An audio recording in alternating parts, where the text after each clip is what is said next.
Welcome to the Blokes podcast. I'm Adam. And I'm Greg. And we sit down once a week to shoot the breeze. We chat about anything and everything. Sports, films, drinking, politics, music, etc. So sit back, crack open a beer and enjoy.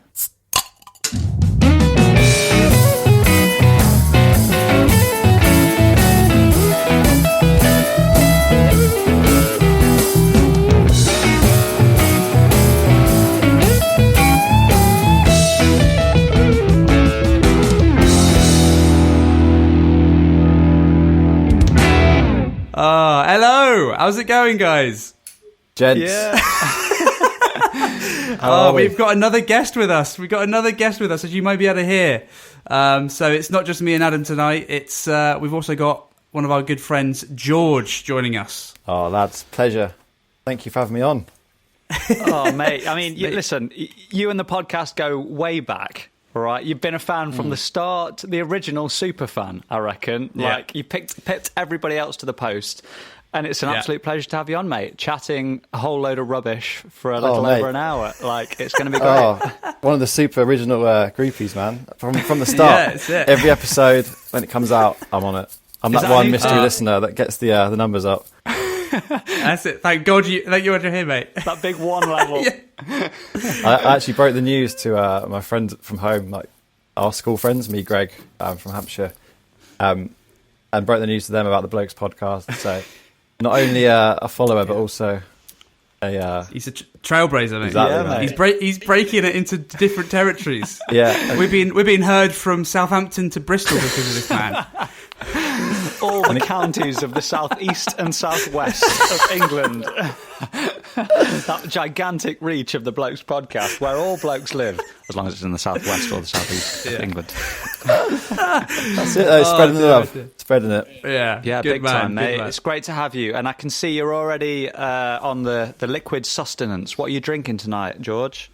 Yeah, I've set off on the booze train already. Good man. I've actually got two here. So I've started with a Corona, nice and simple. A palate cleanser, if you will, just to get the juices flowing, hey? Yeah, exactly. That's it. But I've got a much more exotic one round the corner. Nice. Okay. So yeah, Looking forward to that. Don't you think Corona is the sorbet of beers? I think so. The lemon sorbet of beers, yeah, exactly. it's a classic, man. It goes down with everything.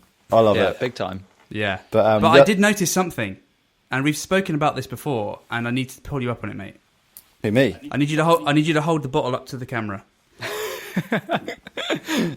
Uh-oh. I need you to hold it a little bit higher than that. Right, it's up. Yeah. Yeah. There is zero lime in that. Don't, honestly. I finished work quite late. Oh dear. I'm such an advocate for it as well. Eric failed at that hurdle. He fell at the first hurdle.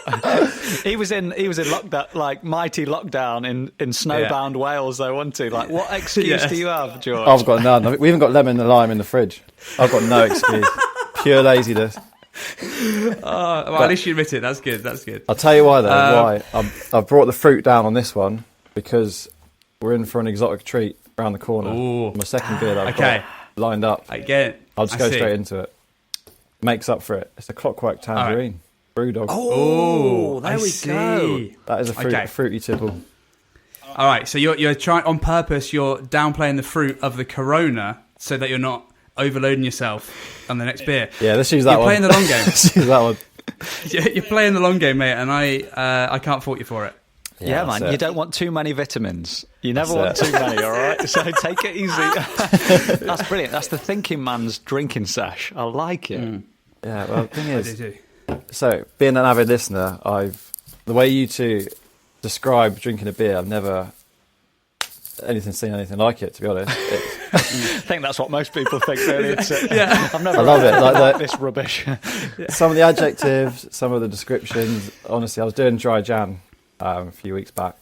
Nice. And I was just going on a walk, tuned into the Blokes podcast like usual. And I've never wanted a beer more than your recent description of Weeknd's Levy. I think didn't we hate that one? I'm pretty sure we didn't like it. Yeah, that's it. It was disgusting. That was on one of the episodes, like sort of between lockdowns when we were able to meet up physically In the wasn't it? same Yeah, room. we both, Oh, had, had a taste of the levy, and it was just went down like a lead balloon. Oh, hilarious, mate! Good one. That is good. Yeah, what are you two drinking? What's on the menu? Good question. So I'm going with an old favourite. I may have had this before. I'm pretty sure I have, but I'll go into it again. Old Speckled Hen. Oh yeah, classic. You know, just classic. You see it in the pub. It's a safe beer. It's one of those. It's your Doom bars. It's your tributes. It's your London prides. You know, you're not going wrong with it. Solid. You know, it's not going to blow your socks off, but you know you're going to have a good one. So I'm enjoying that. It's a paler ale, more paler than I would normally go generally, but still really enjoying it. And yeah, it's good stuff. Old Speckled Hen. Cannot go wrong. Nice. Are you going tin or bottle? Tin. Nice. I like it. Yeah. Good, There's something about the tin at the moment, mate. I'm just feeling. I don't know whether this makes me a or something, but I'm feeling very trampy at the moment. Like, I feel like a tin is the way to go. I don't know. It's like going back to your youth, Adam.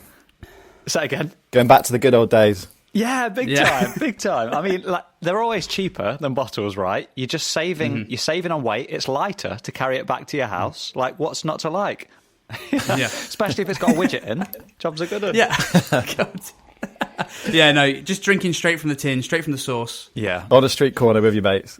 Exactly. QTD. Exactly, man. I mean, I was just going to say, it reminds me of those sort of uni days where somebody's bought like a 12-pack, like a multi-pack or something, but they forgot to put them in the fridge. So you've been drinking the cold ones that you had previously, and then you go and get a few of these new ones and realise that whoever it is has forgot to put them in, and they're warm, and it's like, well, it's too late now. I've got nothing else to drink. I've just got to drink these warm ones. But yeah, I don't know. There's a certain like bloke glamour to that, don't you think? That it's like, yeah, I don't care. I'm drinking a warm beer. It's rancid. I'm putting up with it. Yeah. You're just going to hope you've had enough beers to sort of dull the effect of the warm beer. That's because after like 2 or 3 in, warm, cold, beer, it doesn't matter. It's just it tastes the same. Yeah, big time. So you're safe. So, all right, what are you, Adam? What are you on? I'm going. Despite like bigging up the tins, I've actually gone for a bottle. This is another Jesus. Sainsbury's classic, and I was in Sainsbury's before this. Other supermarkets are available, but I was in Sainsbury's and. Looking around, and I thought, God, I think I've drunk all the ales that are on sale in Sainsbury's, apart from this one. This is a Timothy Taylor's Landlord. Right, classic pale ale, 4.1. This is, if I'm not mistaken, this is a Yorkshire brewery. I probably should have read the label before this, but it's a classic. I've had it in several different pubs, and in particular, there's a pub up in a town called Knaresborough in Yorkshire, right? And I've done a couple of gigs in that, sort of that neck of the woods, and we get off the train, and there's a pub right opposite, and the bloke who picks us up for this gig, it's like an annual thing, and the bloke who picks us up in his minivan's always late, so we always have time to nip into the Mitre Inn in Knaresborough, right? And there's a Timmy Taylor's on tap there, and it's got the sparkler on as well, proper northern, and it's just fantastic. So whenever I think of Timmy Taylor's, I always think of the Mitre Inn in Knaresborough. So yeah, a little shout out to them today. Oh, sick. Am I right in thinking that Ye Old Cheddar Cheese is Timmy Taylor's pub? It's got that. Oh yeah, the pub on Fleet Street, right? Like the oldest one, like the oldest pub ever, or whatever it is. Yeah, I don't know what it is, but exactly. Yeah, I'm pretty sure we went there not that long ago. Hey, again, not during lockdown. But, So is that the pub you two went to? And yeah, the old school, very old. Yeah, exactly. Sounds epic. It's the perfect beer to go with that really old school pub. Yeah, Timmy Taylor's is great. See, I think that was actually one of the only things we said we were going to do, and we actually did it. Yeah, so far. Yeah, so far. Because the government have been kneecapping this show from the start. Yeah. They've had it out for us. They're trying from to keep the beginning, us down, okay? mate. Yeah, they're talking about coronavirus, but I know the real reasons they're locking us down. They know we're too much of a threat. All right. On that point, quickly, talking about things you want to do, but you keep saying you're not going to, but you want to, but Corona. Yeah. There's one thing that I have to get involved with, please, and that is the Winston Churchill Day.